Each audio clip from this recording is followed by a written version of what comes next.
Camarades, bonjour.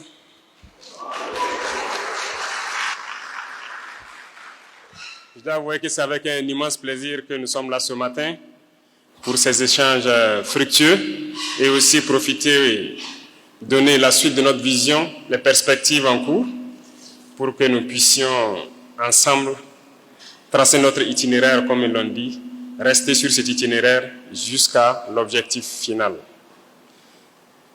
Je souhaiterais d'abord, avant tout propos, rendre un hommage donc à toutes nos forces combattantes qui sont sur le terrain, qu'ils soient les forces armées nationales, les forces de sécurité intérieure, les VDP, les Kogolwego, ou toute personne qui œuvre pour que ces forces aient le renseignement et pouvoir progresser sur le terrain.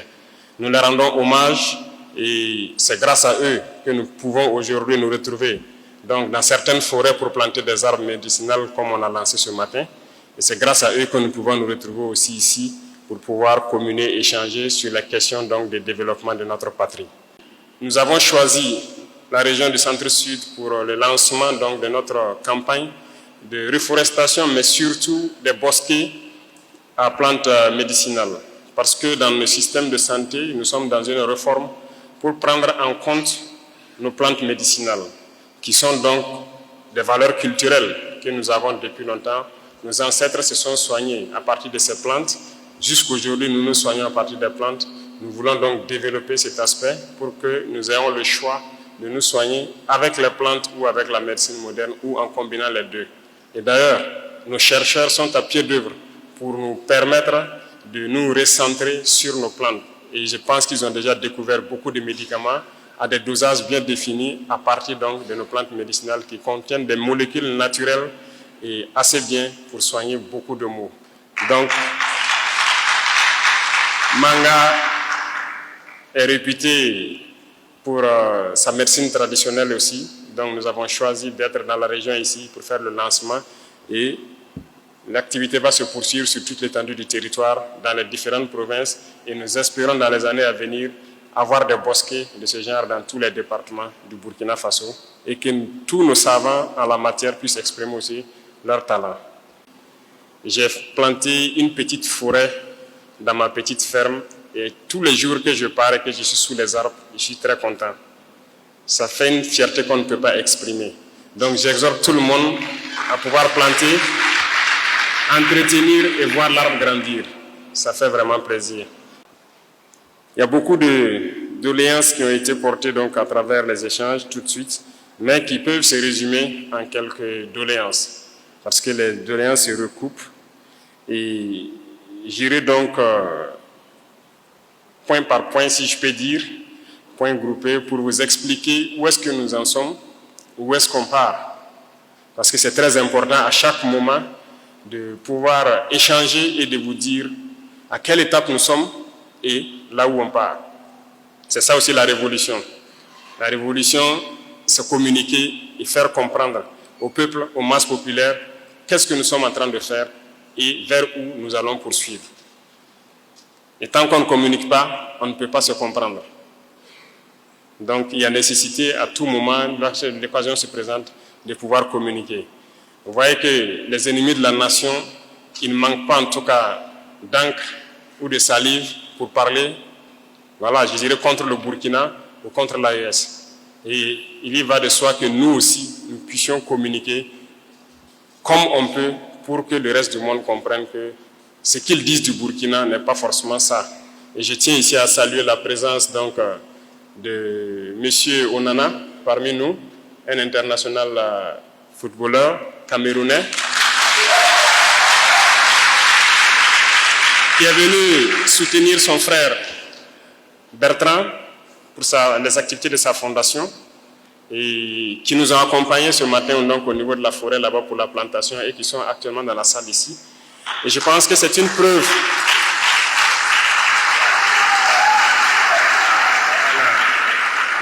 Merci. Je pense que c'est une preuve palpable de ce que nous recherchons, notre combat, que l'Afrique s'unisse. Et je le disais, il n'y a pas de frontière entre le Cameroun et le Burkina. Nous sommes des Africains, c'est ça la priorité. Étant en Europe, ils sont africains. Étant en Afrique, ils sont africains. Et donc, il n'y a pas de raison que nous nous mettons des barrières entre nous. Et je souhaite que tous les Africains puissent s'unir comme l'exemple qu'ils sont en train de nous donner. Et aussi, deuxièmement, c'est un message qu'il est venu passer aussi. Parce que c'est sûr qu'étant en Angleterre, ce n'est pas évident que tout le monde comprenne la situation du Burkina, avec les médias impérialistes qui propagent du tout. Ce matin, en tout cas, il a été dans la forêt avec nous, on a fait la plantation, on a fait la route ensemble et nous sommes là. Donc, je pense que de retour à Manchester, vous les ferez comprendre que Ouagadougou n'est pas à 100, le Burkina n'est pas à feu à 100 comme ils le disent. Nous connaissons la guerre, certes, mais nous poursuivons le combat et nous allons récupérer l'entièreté de notre territoire et le sécuriser. C'est ça l'objectif. Donc, merci encore à tous ces ambassadeurs-là qui font passer le message que le Burkina reste debout. Parlons de la question d'infrastructure, les infrastructures de transport. Et je le disais donc à certaines autorités tout de suite, c'est un problème crucial à tout le Burkina. Nous n'avons pas assez de routes, nous avons très peu de routes et le peu de routes qu'il y a est en train de se dégrader. Donc c'est un constat que nous avons fait, les réseaux routiers souffrent beaucoup. Voilà pourquoi nous avons décidé de lancer l'initiative Faso Mebo, qui n'est qu'à son départ. Mais l'objectif, c'est de doter chaque région d'une brigade de construction de routes. Et les premières brigades sont arrivées, vous l'avez suivi. S'il plaît à Dieu, dans quelques jours, d'autres brigades seront là. Et nous voulons qu'avant la fin de l'année, chaque région ait sa brigade. Une fois que chaque région aura sa brigade, généralement le recrutement, donc la majorité de l'effectif va se recruter dans la région pour construire les routes de la région. Donc je vous invite à prendre cette initiative à bras le corps, à faire votre initiative. Lorsque votre brigade sera là, de tout mettre en œuvre pour qu'elle puisse rapidement construire le maximum de routes que vous souhaitez. Et nous allons poursuivre dans ce sens-là pour que même les pistes rurales dont vous parliez, tout sera construit. C'est l'objectif comme ça. Donc 2026, normalement, nous devrons construire beaucoup de routes. Nous avons des ambitions, pouvoir construire des milliers de kilomètres chaque année. Et si on parle de milliers de kilomètres, ça veut dire que forcément les routes que vous avez citées ici, que ce soit de Pau en allant vers le haut, de Pau en allant vers la frontière Guérouango, Zeko, Ziou, tout doit être bitumé d'ici là. Donc votre brigade viendra et vous vous en occuperez. Donc vous l'accueillerez et vous allez donc vous y mettre pour que chacun mette la main à la pâte et vous construirez vos routes vous-même, vous allez entretenir vos routes vous-même. Et donc je compte sur tout un chacun lorsque la brigade va venir pour mettre du sien, que ce soit opérateur économique, que ce soit donc les producteurs, tout le monde doit mettre du sien pour participer à la construction de ces infrastructures de transport. Concernant donc le volet santé, je pense que le CHR de Manga est pratiquement terminé et je pense qu'il y a beaucoup de choses qui peuvent manquer, mais le ministère est à pied d'œuvre pour équiper tous les CHR. Et nous avons trouvé des situations où l'imagerie minimale n'existait pas. Je me souviens que l'année passée ou surpassée, j'étais passé à Pau à la sortie des élèves officiers. Et j'avais eu vent que dans cette grande ville, il n'y avait même pas d'échographe. Aucun appareil pour faire une échographie lorsqu'il y a une femme qui en a besoin. Mais on a pu résoudre le problème, mais ce n'est que ponctuel. C'est pour vous dire combien nos hôpitaux n'étaient pas vraiment équipés. Mais le ministère est à pied d'œuvre et je pense que beaucoup d'appareils sont en train d'être installés, que ce soit des appareils d'imagerie, de dialyse et beaucoup d'autres choses. C'est en cours. Donc, tous ceux qui n'ont pas encore été servis, je peux vous assurer que vous serez servis et vous n'aurez plus besoin de vous déplacer vers les grands centres pour faire certains examens. Il en est de même pour les unités de gériatrie, pour les personnes âgées. Alors, ils sont en train de réfléchir à un modèle global. C'est vrai qu'à Ouagadougou, il y a un modèle qui a été lancé à Kosodo. À Bobo, on a dû freiner la construction d'abord pour que le ministère réfléchisse à un modèle global qu'on pourra mettre partout. C'est-à-dire un modèle unique et pas aussi un modèle qui va perdre de valeur dans 5-10 ans. Tout ce qu'on veut construire aujourd'hui, on veut que dans 50 ans, on ne dise pas que c'est dépassé. Il faut qu'on construise en prenant en compte la durée. Voilà. C'est dans le même ordre d'idée, même l'autoroute Bobo-Ouaga, ce qui était prévu, c'est juste deux fois 2 voies. Mais j'ai dit 2 fois 2 voies, dans 10 ans, c'est dépassé. Il faut qu'on aille à 3 fois 2, sinon 4 fois 2 voies, pour que ce soit assez grand, assez large. Donc tout ce que nous voulons faire dans ce sens-là, on est en train de réfléchir pour le faire dans la durée. Donc ça peut peut-être prendre un peu de temps, mais le ministère est à pied d'œuvre. Ils nous proposeront quelque chose incessamment dans le même ordre d'idée. Dans le cas de la formation de la jeunesse, je suis parfaitement d'accord, que ce soit la jeunesse, que ce soit les femmes, il faut qu'on se forme. Il faut qu'on se forme et s'employer. Parce que, quoi qu'on dise, l'État ne peut pas employer tout le monde. Ça, c'est impossible. Mais quand on prend le monde rural, nous essayons de faire des efforts à travers les initiatives. Je pense qu'aujourd'hui, tout le monde, beaucoup arrivent à s'en sortir en termes de labour, en termes de semences, en termes d'intrants. Les gens arrivent à s'en sortir. La preuve est que la région même a été excédentaire l'année passée en termes de production. On rend grâce à Dieu pour cela. Et je souhaite que cette année encore, vous allez au-delà de la production que vous avez pu faire l'année passée. Mais le besoin de formation est énorme parce qu'il faut que la jeunesse arrive à prendre soin d'elle-même, que les femmes arrivent à s'auto-employer. Voilà pourquoi nous avons réformé le système éducatif pour créer un ministère de l'enseignement secondaire et de la formation professionnelle. Nous voulons mettre l'accent sur cette formation professionnelle. La réalité, c'est quoi? C'est à travers ça qu'on pourra réellement créer de l'emploi. Sinon, je vous prends un exemple. L'opérateur économique, quand il parlait tout de suite, il a parlé de fils, de tissus et ainsi de suite. C'est une réalité. Nous, on produit le coton au Burkina et on exporte. On a fait ça depuis l'indépendance et puis on est heureux. On nous paye, on nous fixe un prix des producteurs, là, c'est ça, non? On vous dit, on paye à tel prix, vous produisez, on prend, on part, et voilà, on a pris quelques liasses et on est heureux. Non, ça c'est dangereux. On doit transformer. Et je pense qu'on a lancé un projet à Bobo dernièrement. Certes, c'est pour l'armée, Task Force, ça devrait ouvrir en mai, mais en milieu d'exécution, on a jugé nécessaire de faire une extension pour produire du tissu qui puisse servir aux autres tenues civiles, notamment les t-shirts, les jeans et tout ce qui va avec, et produire du fil. Ce qui fait que l'unité n'a pas encore ouvert, on les a donné encore un temps supplémentaire parce que l'usine est devenue beaucoup plus grande que ce que ça devrait être. Mais le matériel est là, ils sont en pleine construction. Mon dernier passage, je suis passé voir. Et ça ne serait pas la seule usine. Il faut qu'on arrive à l'implanter un peu partout pour transformer notre coton. Nous ne devons plus vendre notre coton, par exemple, brut. On doit le transformer sur place, soit en fil ou bien en autre chose, le coton médical et tout. Jusqu'aujourd'hui, vous partez dans nos pharmacies, le coton hydrophile, ou c'est comme on appelle ça les médecins, les compresses et autres, vous payez, mais c'est du coton.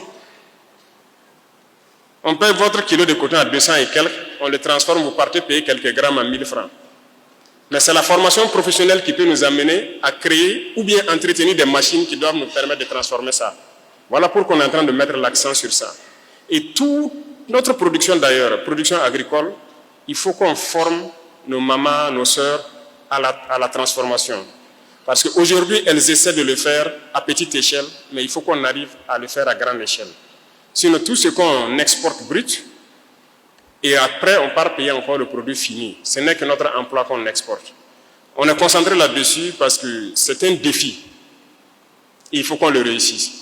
Aujourd'hui, j'aime prendre des exemples concrets. Je dis, bon, je prends par exemple Madame le gouverneur, quand vous rentrez le soir, vous avez un porte, peut-être quelque chose où vous accrochez votre tenue, c'est ça? Je parie que la plupart d'entre vous ont ça dans vos maisons. Mais vous partez payer où? C'est rare ceux qui font les porte-manteaux en bois par nos menuisiers. Les gens ont des piliers avec des petits bras, des porte-manteaux. Comment on appelle ça? Où on enlève l'habit, on accroche. Vous payez ça? Les opérateurs économiques vont nous dire où ils partent payer. C'est à Dubaï ou bien c'est en Chine où vous partez payer. Mais ce n'est qu'un métal avec quelques petites branches. On n'est pas capable de fabriquer ça ici. Vous comprenez un peu? La dernière fois, je disais au ministre, les tables-bancs des lycées. Vous voyez comment ça est? On prend un camion pour transporter des tables-bancs de Ouagadougou, de Manga, même vers un village. On met peut-être 40 tables-bancs dedans, c'est plein. Mais est-ce qu'on ne peut pas réfléchir pour créer un table-banc qui peut se plier et qui peut se déplier? Là, le camion transporte plus, c'est plus facile même pour les élèves là-bas sur place et tout. Ils ont trouvé la formule, ils vont le vulgariser. Il y a beaucoup de choses que nous sommes en mesure de faire, mais je me dis tout ça, ce sont les effets de la colonisation. L'esprit a été quelque part bouché et on nous a dit qu'il faut consommer. Pourtant non, il faut créer. Et il faut que vous croyez en vous. Si on ne croit pas en nous-mêmes, on ne peut pas y arriver. Et c'est ça l'objet de notre communication permanente. Il faut que la jeunesse croie en elle. Il faut que tout un chacun de nous croie en lui-même. Et c'est possible. Aujourd'hui, nous sommes en train de piocher quelques talents un peu partout, des inventeurs et tout. Nous attendons de mettre en place, comme je l'ai dit la dernière fois, un centre qui sera comme un incubateur pour que tu fais la formation professionnelle, c'est vrai, mais on va faire la pratique. Et on doit créer beaucoup de choses nous-mêmes sur place. Il n'y a pas de raison qu'on aille payer tout dehors. On achète tout à l'extérieur. C'est de l'emploi qu'on est en train de donner à l'extérieur. Vous êtes d'accord avec moi? Rentrez chez vous, vous regardez, il y a beaucoup d'ustensiles, beaucoup d'articles à la maison. Vous vous demandez, mais pourquoi on ne peut pas fabriquer ici? Pourquoi on doit les payer dehors? C'est la même chose au niveau de l'armée, où j'ai dit, bon, moi je ne commande plus de véhicules blindés. C'est terminé. On fabrique. Soit on réussit, ou bien on réussit. Voilà. Et c'est ça qui est en cours actuellement. C'est terminé. Ce qu'on a commandé, qui est venu, c'est ça. Ce qui est en route, c'est ça. Mais c'est terminé, on ne commande plus. On va fabriquer sur place. Il ne faut pas avoir peur d'échouer. On peut faire, ça ne va pas marcher, on va modifier, on va faire, mais on va réussir. C'est ça aussi. Donc, il faut qu'on ait confiance en nous. Toutes les unités industrielles qu'on paye dehors, là, vous êtes en mesure de le faire. Vous partez souvent payer des unités industrielles, vous vous rendez compte que c'est juste un tapis avec un moteur électrique qui fait rouler quelque chose, monter des petites cubes. On peut le faire, on a des soudeurs capables de le faire. Mais on n'a pas souvent confiance en nous, ou bien nous sommes des consommateurs. On ne peut pas payer tout à l'extérieur. Non. Donc, la formation professionnelle, nous sommes en train de mettre l'accent dessus, organiser. Vous voyez qu'il y a beaucoup de centres même qui étaient morts qu'on est en train de réveiller. Et il y a le centre à Bobo, qui était carrément fermé depuis plus de 5 ans, 10 ans, je ne sais plus. On est en train de tout rénover. On va installer des laboratoires, des salles pratiques pour que les gens puissent fabriquer. Sinon, moindre chose, même vous roulez tous des motos ici. Les simples écrous et tout, on paye tout à l'extérieur. Donc, ça m'amène donc aux opérateurs économiques. Alors, ils ont souhaité qu'on ait une zone industrielle à Manga. C'est une très bonne idée. On va voir le ministère même pour créer des zones industrielles dans toutes les régions. Parce que les industries ne vont pas se concentrer à Bobo ou Ouaga. Non, non, non. On va mettre des industries un peu partout. Parce que là, rien n'est fait d'abord. Hein. Il y aura tellement d'industries. Il faut qu'on fabrique, on crée ici. Et je vous invite donc à vous unir aussi pour créer des unités. J'ai dit à Bobo à des gens qui partent commander les cuirdents, les lotus, les quoi, en Chine. Il dit, mais vous n'avez pas honte d'aller payer ça là-bas. Payez les machines, venez fabriquer ici. Mais ils sont en train de faire, ils ont presque fini.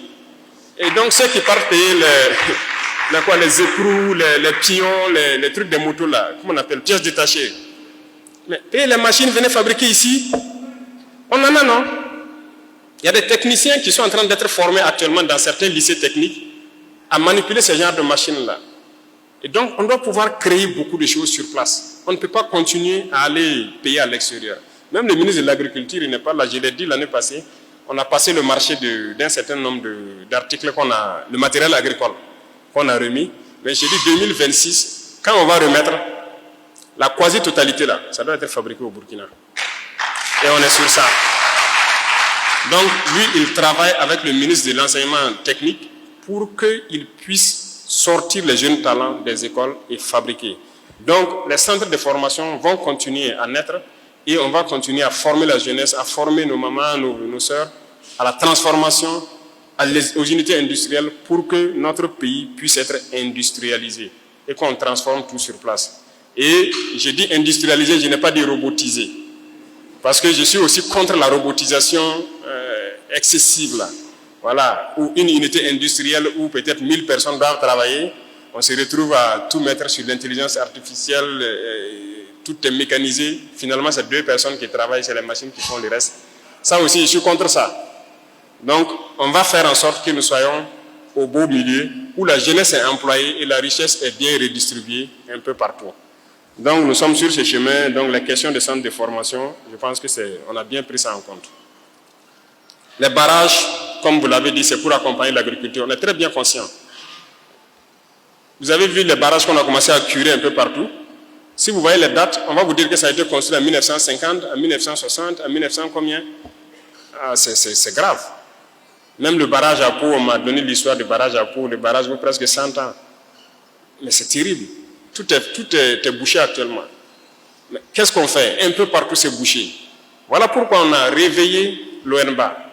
On a créé l'ONBA et réveillé, on est en train d'équiper actuellement la Sonater pour pouvoir curer tous ces barrages qui existent, et refaire les digues et creuser de nouveaux barrages. Ils ont reçu les premiers équipements, ils ont commencé le travail, mais beaucoup d'autres équipements sont en route pour venir. Nous espérons que d'ici la fin de l'année 2025, ils soient vraiment à un certain niveau pour pouvoir agir un peu partout. Donc, les barrages seront un peu creusés un peu partout pour que les gens puissent cultiver 2, 3, 4 fois même dans l'année s'ils le veulent.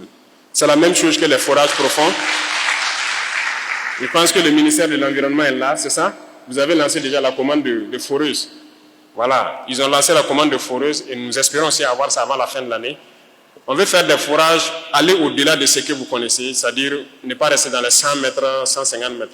On veut forer jusqu'à 1000 mètres au moins, avoir des vraies sources d'eau pour que vous puissiez faire de l'agriculture, l'élevage, tout ce que vous voulez, en tout cas de l'eau pérenne. Et ça, c'est en cours. Actuellement, des forages sont en cours, mais on a dû faire venir des entreprises d'ailleurs pour le faire, mais nous voulons payer nos forages et le faire nous-mêmes ici au Burkina, et c'est en cours aussi. Pour la question donc des personnes âgées en ce qui concerne certaines doléances, je vais transmettre au ministère donc, de l'Action humanitaire, ils verront tout ce qu'ils pourront faire. C'est la même chose pour le cas des personnes handicapées. Alors cette fameuse loi, je vais voir, c'est vrai même les textes d'application, si on prend, il faut aussi qu'on voit comment mettre en pratique, parce que ce n'est pas juste le texte, c'est la pratique même. Si la question revient de plus en plus, et vous avez soulevé que Manga est l'une des zones les plus... au dernier recensement de 2019, où il y a le plus de personnes vivant avec un handicap, on verra. Au retour, je vais essayer de voir les textes et donner des instructions donc, au ministère concerné là, pour qu'il voit la question des droits des personnes vivant avec un handicap. Pour le moment, donc, il n'y a pas de problème. Je pense que la valorisation et l'encouragement à la consommation de nos produits locaux, c'est ce qui est là. Et parlant dans le sens de l'industrialisation, nous avons déjà pris un décret qui oblige, quand il y a une unité qui fabrique quelque chose, c'est obligé, ceux qui importent là, ils payent d'abord là-bas, c'est quand c'est fini qu'ils vont importer. Donc, nous allons consommer ce que nous produisons. Donc, il n'y a même pas à s'en faire pour ça, il faut se lancer. Et quiconque va aller frauder, je pense que les douaniers sont en train d'être équipés aussi pour lutter contre la fraude qui va rentrer. On va consommer d'abord ce que nous produisons ici. Donc, n'hésitez pas à vous engager. Et je pense que la question de crédit, c'est général à tout le monde, que ce soit les opérateurs, que ce soit truc. Il faut qu'on réforme le système bancaire même. Mais réformer le système bancaire, ça stipule un gros travail qui est en cours. Il faut le dire clairement, il faut la monnaie. Sinon, notre système bancaire est arrimé à un système... Les banques au Burkina ne décident pas du taux en tant que tel. Parce qu'eux aussi ils prennent les prêts à un taux donné. Donc, ils sont obligés d'ajouter un peu ici. Et le prêt, c'est à la BCAO. Et BCAO, ce n'est pas pour nous. Vous êtes d'accord avec moi, non? Donc, cette question est en cours et nous espérons que ça va se résoudre et nous pourrons être maîtres de notre économie. Voilà que ça freine tout. À cause des taux de prêt en banque, quelqu'un a une idée pour créer une entreprise, mais quand il part y voir le prêt même, c'est difficile. Question de garantie, c'est difficile. Mais parce qu'on ne maîtrise pas notre système monétaire, notre système bancaire. Donc ça, on ne peut pas se développer comme ça, ce n'est pas possible. Ça freine tout. Donc quand on sera maître de notre monnaie, on va fixer un taux, il y aura une commission bancaire qui va gérer les taux de crédit et tout. Il y a des pays où le crédit c'est 1%, 2%. Hein. Ils arrivent à partir la plupart du temps. C'est comme ça, non? Mais pourquoi ici c'est comme ça? Il faut vous poser la question. Donc, on est bien conscient, le travail avance et suivez seulement. Vous verrez s'il plaît à Dieu.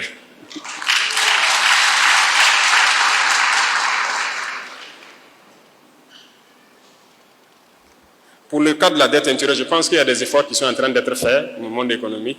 Il y avait vraiment de très vieilles dettes intérieures. Je pense que beaucoup peuvent témoigner. Il y a des dettes de 3, 4 ans même qui existaient. Alors, en début d'année, quand j'étais à Zinaré, après ça, j'ai instruit de payer toutes les dettes jusqu'à la fin d'année 2023. tout ça, ça a été payé. Et pour les années 2024, j'ai dit de payer les dettes jusqu'à 500 millions. Donc ça, c'est en cours. Et les grosses dettes, on est en train de voir ça cas par cas maintenant. Donc les gros opérateurs, on s'est dit que vous pouvez supporter un peu. On va soulager les plus... voilà, les petits opérateurs d'abord. Mais ça sera payé. Donc tout ça, ça fait partie du truc économique. Hein. Il faut qu'on jauge beaucoup de choses pour ne pas se retrouver dans une situation aussi compliquée. Donc j'ai déjà parlé de la zone industrielle. On va voir pour essayer de voir dans chaque région, créer une zone industrielle. Et ce que je vous demande, c'est vraiment de vous unir. Il y a des possibilités que plusieurs opérateurs s'unissent, créent une entreprise chacun avec ses parts, et ça permet aux jeunes de s'employer. Je vous encourage à vous unir et à créer des unités industrielles. L'État va vous accompagner autant qu'on peut. Et les zones industrielles, je prends l'engagement, on va créer ça dans chaque région, parce que chaque région a sa spécificité qu'on peut exploiter. Et on n'a pas besoin de venir forcément à Ouagadougou ou à Bobo pour créer. Donc j'ai pris ça, j'ai pris note, et ça va avec la question d'énergie. Donc souvent aussi, c'est parce que c'est à Bobo et à Ouaga qu'il y a l'énergie. Dans les régions, il n'y a pas d'énergie. On est là-dessus. On est dans un projet de créer beaucoup de centrales pour même rendre certaines villes autonomes. Et le truc, ça prend souvent un peu de temps de payer les groupes électrogènes et de les faire venir. Le projet d'électricité, ça peut souvent atteindre 2 ans, sinon même plus. Mais on est là-dessus. Et une fois que l'électricité est résolue, vous pouvez installer tout type de machines ici et ça va marcher. Donc, on va marcher ensemble pour développer et permettre aux jeunes de pouvoir travailler dans vos unités industrielles également.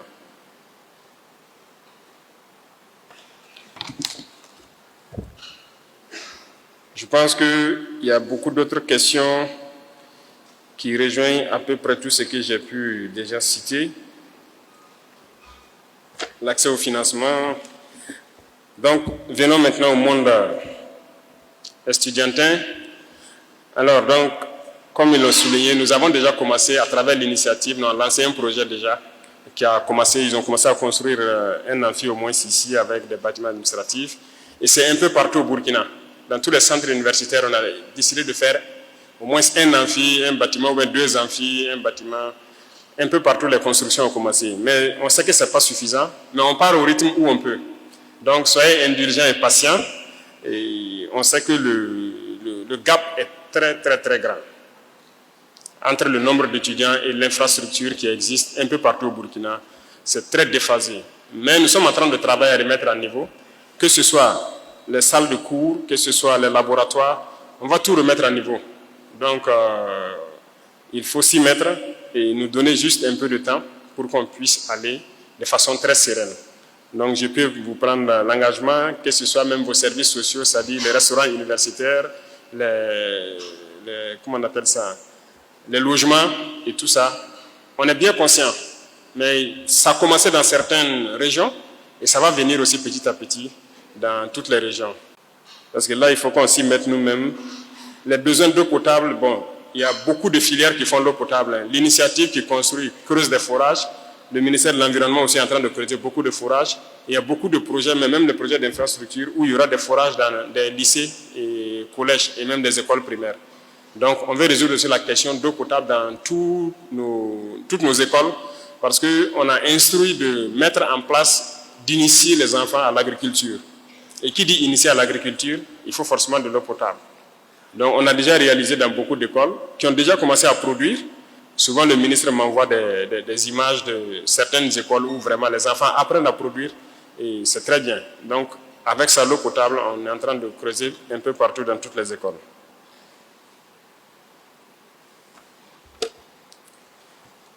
Pour la question, donc, bon, j'ai parlé des équipements médicaux, je pense.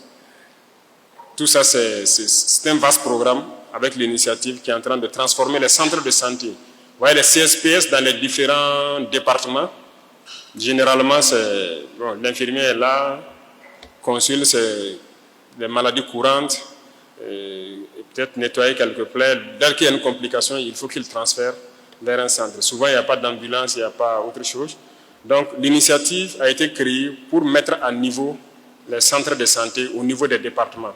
C'est pour dire qu'on va transformer ce que vous connaissez d'habitude, CSPS, en ce qu'on appelle centres de santé communaux. Parce qu'on veut mettre un minimum à l'intérieur. Il faut que dans ce centre de santé, il ne faut pas qu'on évacue quelqu'un pour une question d'opérer une appendicite ou quelque chose. Non. On doit pouvoir faire de la chirurgie sur place. On doit pouvoir faire de l'imagerie, c'est-à-dire les radios, les échographies. On doit pouvoir faire les examens de sang, on doit pouvoir transfuser le sang. Donc il y a un certain nombre de critères qu'on a mis en place pour qu'au niveau du département, là, on puisse faire ça. Et qu'on n'ait plus besoin de transporter quelqu'un vers un autre centre de santé pour aller faire une radio ou une autre imagerie. Donc, à terme, dans chaque département, on aura ce centre de santé-là. Et cette année, 25 ont été lancés, les constructions ont commencé. Et 2026, on va encore lancer un certain nombre. Donc, c'est progressif. Et chaque village verra donc son centre de santé se transformer et ils n'auront plus besoin de se déplacer vers la province ou la région pour certaines choses. Et je pense qu'il y a beaucoup d'autres projets au sein des initiatives là que vous devez donc chercher à connaître. Les gouverneurs ont été formés la semaine passée ou c'est cette semaine pour les donner l'information sur les initiatives. Et je pense qu'à leur tour, ils doivent aussi donner l'information aux commissaires et préfets pour qu'ils donnent l'information à la population pour que vous compreniez qu'est-ce que nos initiatives contiennent. Quand on parle d'initiatives pour l'éducation, qu'est-ce qu'on va faire? Tout de suite, je parlais qu'on est en train de construire des écoles. Peut-être que beaucoup ne sont même pas au courant. Voilà que l'étudiante a dit qu'on est en train de construire un amphi à Manga, et ainsi de suite. Un peu partout, on est en train de construire, renforcer les infrastructures des écoles. Quand on parle d'initiatives de santé, peut-être que beaucoup ne sont pas au courant. Mais il y a beaucoup de zones, les 25 où ça a commencé déjà, ça veut dire que dans peu de temps, avant la fin de l'année, leurs centres de santé seront transformés. Et ils auront leurs médecins et tout ce qu'il faut avec pour pouvoir travailler sereinement. Bon, les initiatives pour l'agriculture, ça au moins, ça touche la grosse majorité de notre population. Beaucoup sont au courant déjà. Mais il faut que vous sachiez que ce n'est pas uniquement l'agriculture, il y a l'élevage et il y a la pisciculture, par exemple, qu'on est en train de développer sur certains barrages qui existent. Il faut donc s'approprier toutes ces initiatives-là. Il y a Faso Mebo, comme je l'ai dit, qui est lancé, qui concerne la construction des routes, mais aussi l'embellissement de nos villes. Certes, vous voyez à la télé aujourd'hui où on fait les pavés et tout, mais l'objectif principal, c'est désenclaver, construire les routes. Et chaque région aura donc sa brigade. Donc, je vous exhorte à pouvoir faire la communication pour que la population comprenne que contient chacune de nos initiatives, quel est l'objectif et qu'est-ce qu'on doit réaliser à terme pour chacun. Et là, ça permettra aux gens donc de pouvoir s'inviter, participer activement et entretenir tout ce qui sera fait dans le cadre donc des différentes initiatives. Et tout cela, ça se fait dans un esprit donc de discipline forcément, d'unité et de révolution. Voilà. La discipline, c'est très important parce que la manipulation est de taille et il faut que lorsque quelqu'un apprend une nouvelle ou une information qu'il n'est pas bien imprégné, qu'il sache raison garder, ne pas divulguer de fausses informations pour décourager ou intoxiquer la population. Parce que ça, vous faites le jeu de l'ennemi. Et donc la discipline sur les réseaux sociaux, la discipline dans la vie courante, le respect des règles, voilà, en général. De toute façon, la semaine prochaine, un texte va sortir, il y a une brigade qui sera créée pour la question de discipline. Voilà. Actuellement, on le fait, mais c'est carrément un truc structuré qui le fait. Notamment, les gens voient seulement, c'est au feu tricolore qu'on arrête les gens et qu'on les fait travailler. Ce n'est pas uniquement le feu tricolore, c'est la discipline en général qu'on va essayer d'encadrer à travers donc cette brigade-là. Et c'est très important qu'on soit discipliné. Ok? Et l'unité, il faut qu'on soit unis. Ça, c'est très important. Je disais tantôt, j'ai dit les politiciens, malheureusement, nous ont beaucoup divisés. Ça, c'est une réalité. Et il faut qu'on essaie d'oublier cette page de notre histoire-là et changer de logiciel. C'est très important. On est beaucoup divisés à cause de certaines perceptions, de choses qui n'ont pas forcément de l'importance. Quand je prends par exemple, on a été dans des endroits, certains m'ont dit, bon, il y a des départements, ils disent non, ils veulent devenir une province. Les provinces veulent devenir une région. Est-ce que vous savez au fond le pourquoi? Si on vous demande pourquoi vous voulez devenir une province, un département, pourquoi vous voulez devenir une province? Tout ça, ce sont les politiciens qui ont amené cette question-là ici. On doit traiter tout le monde au même pied d'égalité. Ce n'est pas parce que vous êtes dans le gouvernement que vous devez avoir des avantages particuliers dans votre zone et ça amène les gens à croire que c'est parce que vous êtes une province ou une région qu'il y a des avantages. Non. Tout le monde doit être traité au même pied d'égalité. Et donc il faut qu'on oublie ces choses-là. Sinon, si vous êtes un département, vous dites que vous voulez devenir province, ok. On va vous créer un haut commissariat, vous envoyez un haut commissaire, et puis quoi? Je ne sais pas, il y aura quoi qui va suivre? C'est ça une promesse, non? Ça ne donne pas droit à autre chose. Mais c'est parce que dans le temps, les gens, ils sont fortement liés, voilà, au régime. Ils font peut-être quelques petits trucs qui arrivent dans leur zone. Et puis bon, on s'est dit, non, c'est parce qu'ils sont devenus une province qu'il y a ces avantages. Non, non, non, c'est pas vrai. Voilà pourquoi on a créé ces initiatives-là. Tout le monde sera mis au même pied d'égalité. Les infrastructures seront construites partout. Les questions de développement, ça va intéresser tout le monde. Les initiatives, là, est-ce qu'on dit que c'est telle région, telle région, telle région? Non, on les fait partout. Quand on dit de payer du matériel agricole pour labourer les champs, partout où on peut labourer un champ, on laboure. Il n'y a pas une zone où on parle labourer, on demande de l'argent, et puis une zone où on dit de labourer gratuitement. Est-ce que ça existe? Ça n'existe pas. Donc, on veut traiter tout le monde au même pied d'égalité. Nous, nous allons redécouper, mais en tenant compte de la situation sécuritaire, mais de la défense future. Voilà, parce que le terrorisme va finir. On a appris des leçons du terrorisme. Il faut qu'on organise notre territoire pour le défendre, pour que plus jamais quelqu'un ne vienne perturber notre quiétude. Donc, quand nous allons sortir cette redéfinition donc, de l'espace-là, on veut que les gens s'approprient ça. Ce n'est pas une question politique, c'est purement sécuritaire et c'est que les gens s'approprient. Et c'est dans le but d'organiser notre défense pour que les gens ne puissent plus jamais venir perturber notre quiétude lorsqu'on va finir cette question de terrorisme-là. Donc, il faut rester unis. Il faut bannir certaines anciennes idées reçues, voilà, qui nous ont beaucoup divisés, qui ne nous avancent pas du tout. Ça ne nous avance en rien. Tout ce qu'on pourra faire pour chaque zone, on le fera. Tout de suite, cette idée de zone industrielle dans chaque région, moi je suis parfaitement d'accord. Il faut qu'il y ait une zone industrielle dans chaque région, que les enfants de la région se soient donc employés dans ces différentes industries qui seront créées là. Mais avant, c'était concentré seulement Ouaga Bobo. Mais je peux me dire que c'est la question de l'électricité. Mais il y a aussi d'autres considérations.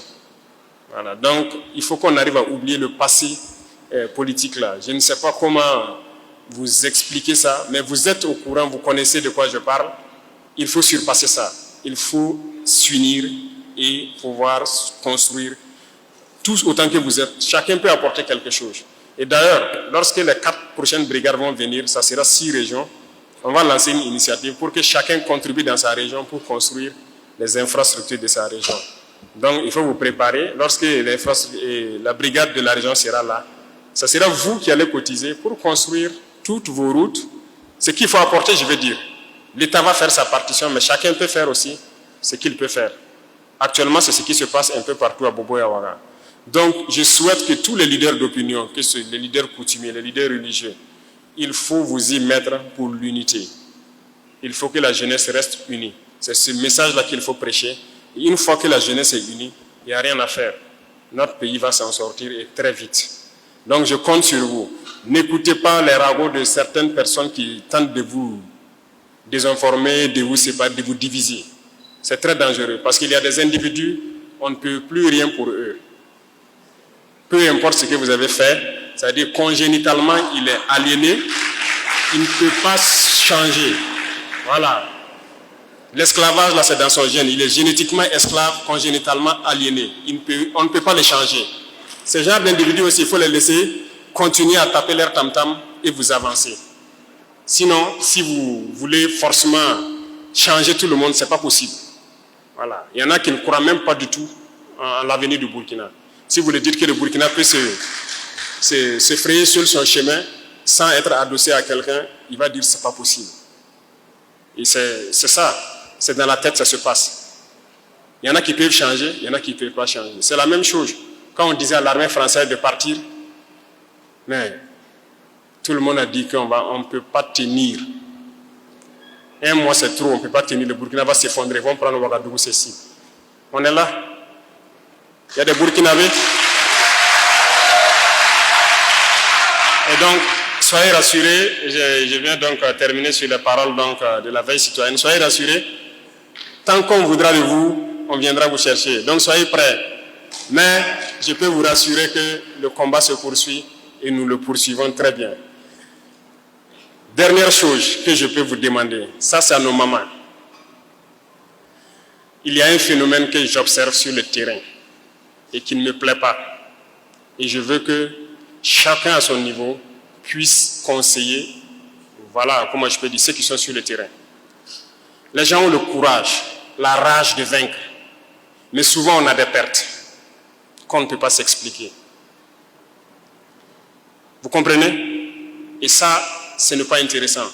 Je dis toujours aux soldats, vous combattez, mais vous devez revenir raconter les batailles. Si vous restez, ce n'est pas grave, on défend la patrie. Mais il faut combattre avec rage pour revenir raconter les batailles. Et pour le faire, il faut rester concentré. Et qu'est-ce qui nous déconcentre souvent? Le téléphone portable. Mais nos chères dames, quand on part en mission, même si on fait 2 mois, 3 mois sans nouvelles, ça peut perturber. Mais il faut qu'on reste concentré. Il ne faut pas vouloir que chaque nuit, on ait appel vidéo ou bien qu'on s'échange les messages à chaque seconde. Ce n'est pas possible. Il faut laisser les gens concentrés. Hein? Il faut nous aider. Je le dis parce que ce sont les terroristes eux-mêmes qui nous disent. Il y en a qu'on a pris prisonniers, il y en a qui se sont rendus.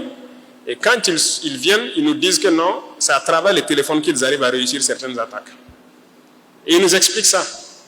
Ils nous disent que la nuit, ils observent dans nos camps à distance. Lorsqu'il y a beaucoup de lumière, ça veut dire que les gens sont concentrés sur les téléphones.